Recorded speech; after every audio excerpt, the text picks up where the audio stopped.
we go. Welcome to the Boosted Fam once again.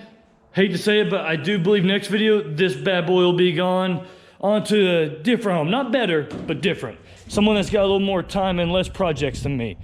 But anyways, today we are going over our JL on 40s here. So a lot of controversy on this. We've got the Rubicon where we have the 410s gears with the heavy duty, as they are now calling them, Dana 44s. But we've had this set up for 5,000 miles now, and everyone's wondering how it is. So I figured today we'd go ahead and give you an update on this bad boy, and then we are going to go over to the shop and check on the 72 Powerchoke that they are making great gains on immediately following this part. But anyways, excuse me. But so, and 40-inch tires that we have, they are, oh man, I'm falling over. They are Gladiators. A lot of people haven't heard a whole lot about these yet. I never heard of them until I actually bought them.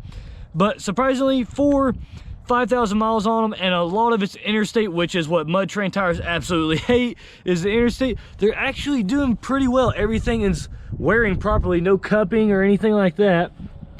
So they're actually doing pretty well.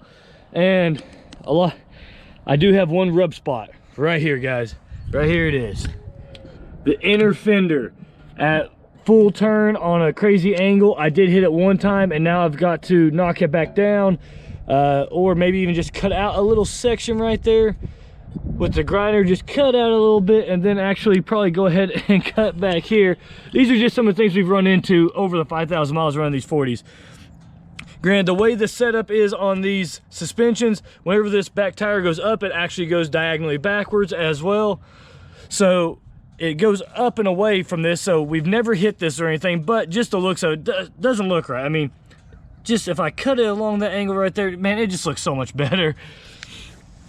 And then with the 40-inch tire, we were running the stock one. We were running the stock tire carrier, and it is actually doing just fine, which I still have this pulled apart for the video and everything.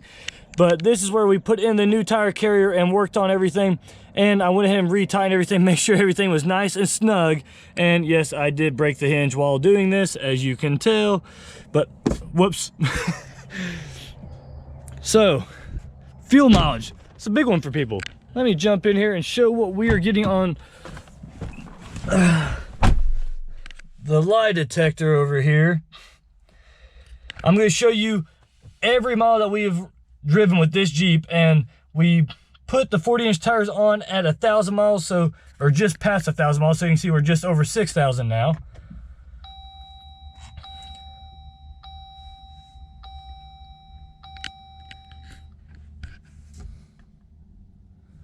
So go ahead and go down.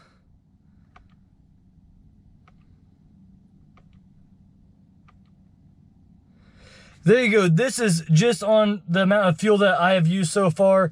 I've put roughly 100 miles on it since filling up this tank, because we get about 340 miles out of a tank, give or take a few here and there. Depends if my wife or I am driving. If I'm driving, it actually gets quite a bit better. But this 100 miles so far is a mixture of interstate, back roads, and highways. So really not that bad. The best we ever got on average with the stock setup for the first 1,000 miles was only 19.2 on average, give or take. So we've really only lost just over a mile to the gallon. But we have recalibrated the transmission shift points, everything, to where it's shifting where it's supposed to, and all that great stuff. Granted, stock axles, I know, but they're holding in there solid for us. But overall, if you want to add in all of my wife's driving as well, right, that one says, there it is. See, look, all the way from the moment it was bought. So over 17 miles to the gallon on average with the 40s. This is a 4-cylinder turbo. A lot of people ask that. So this thing has actually done a great job. I love the 4-cylinder turbo. Something just really quick and crazy is what I love about this YouTube channel. This past week, I've had 2 different people that I served with in the military all the way up in New York when I was stationed in New York. Yes, there is a base up there. Didn't know till I was put there either. Uh-oh. Oh, there's our neighbor dog. But anyways, one of them, he is actually looking at this. He was my assistant AMO whenever I was there, and he randomly is looking for the Bikini Pearl Jeep Rubicon, and he's like, I just want to see a review on it. Happened to find me on YouTube, and it's like, holy crap, I know that guy. So it's really cool that, you know, one of my old captains found me on YouTube, thought it was really cool, and then an Air Force guy I used to compete with to see who had the coolest car at base. He found me on there. He won that competition, just so you know. Air Force, you kill me for it. But he showed up in a Dodge Viper one day. That beats anything I've ever owned. So that's just really cool that, you know, YouTube can make it to where you can reach out and see all the people that you haven't seen in years that you served with or anything like that. But anyways, back to this, I just thought that was really cool because he was looking for this Jeep and wanting to do kind of a similar setup, but he's worried about how he has 3 kids and it's little on the impractical side because of the room on the interior. So as you can tell, I don't have really any flexibility here. I need to take out that bump stop because I have plenty of room to where I don't need that ridiculous bump stop in there. Didn't know at the time, went ahead and put it in there when we had the axle dropped. So, I mean, you can see there's literally no flexibility. We've taken off-road a couple of times, so for anyone who's like, oh, you can't take this off-road, no. This Jeep has been off-road 3 times now, 3 times with these 40s. And axles have held up just fine, no issue whatsoever, other than I can't flex. That has been the big issue. But we've climbed rocks, we've gone through mud, we've gone through everything, especially for anyone that is going to have a setup like this. About 5 to 10% of people that have a setup like this will actually use it for more than mall crawling, as everyone calls it, and all that great stuff. But yeah, we take this on road trips. We've taken it all the way to Canada twice now, once stock setup, once on the mud tires, actually 3 times, I'm sorry. It's been up there 3 times on the mud tires already. So actually almost basically all these miles have been trips to Canada. That's really crazy. But anyways, so everything is working great with this. I know there's not a whole lot to really go over other than the axles are staying in great shape. We have no issues, no death wobble, which, you know, it only has 6,000 miles, so even the stock parts should hold up at least that long without any death wobble. So only a 2-inch lift from Ready Lift. Obviously just a spacer front and rear. 17 by 10 inch wide wheels. Actually, sorry, 17 by 12. My apologies. But if there's any questions you have about this, everyone keeps saying, you can't do it, you can't do it, it'll break, it'll break. Nothing is broken yet. Jeep is running fine. It is also the soccer mom car. It takes both my kids in it with my wife, drive it around. I need to rebalance the tires. Granted, this is the only problem with these Gladiators being that they are new tires. You can see how much wheel weights it took. Porters did an awesome job making them balance, but during the cold, there's still a little bounce, but they went ahead and bought a lot better weights that, you know, you don't have to stick on 6,000 weights. You can just do the little bit bigger weights. So they're going to rebalance them for me and make sure to get rid of that little, there's just a little bit of bounce at about 40 to 43 miles per hour, which is just awkward because a lot of speed limits here are 40 and 45 miles per hour. So that just puts us in a little bit of a predicament.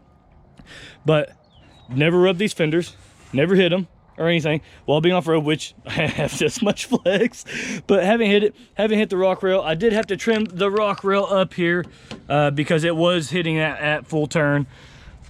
But if there's just really any questions you have whatsoever about this build or whatever, we have a long ways to go. We are not stopping here. We're gonna put probably a rock crawler lift, maybe even a Terra Flex lift because my wife's name's Terra, and it'd just be kind of cool because my wife's cheap. But anyways, then we've got only, if anybody knows of any bumpers, please, this is where I need your guys' help. I've only found 1 bumper so far with reverse sensors in it, and wasn't even the biggest fan of that bumper. It looked pretty good, but I want more than just one option. If anybody has a link that they can put in the comments down below for something that has reverse sensors, because we paid enough money to have the reverse sensors, I want to keep them. They're not 100% necessary, especially being that you have the camera up there, but if I pay for it, I want it to work. So, I mean, I feel like that's very understandable. But anyways, guys, any questions, put them down below. I will answer every single question I can. Some people think, you know, this is just a mall crawler. This is the 5th Jeep build I've done since I've been 16. So that's averaging me a Jeep build every other year. And I kind of know my way around the Jeeps fairly well. So if you have any questions, feel free to reach out. If I can't give you the right answer, I can definitely tell you I will figure out the right answer by someone more knowledgeable than myself. But anyways, it is time to go over and jump to the Powerchoke and see the great news. Here we go. Now that we have went over the Jeep and its review of running 40s for quite a while now, it's time to see what we have on the good old Powerchoke over here. And I've been receiving pictures, and there's actually a little bit getting done right now. So definitely have to give an update on the truck that we have all been waiting for a 1.5 years now. Here we go. We can do some quick updates on this truck. Transmission cooler, they are figuring out the last little bit for it. It should be able to fit up in here. And I actually bought a lot of parts for this truck this past weekend, but they'll be in the next video.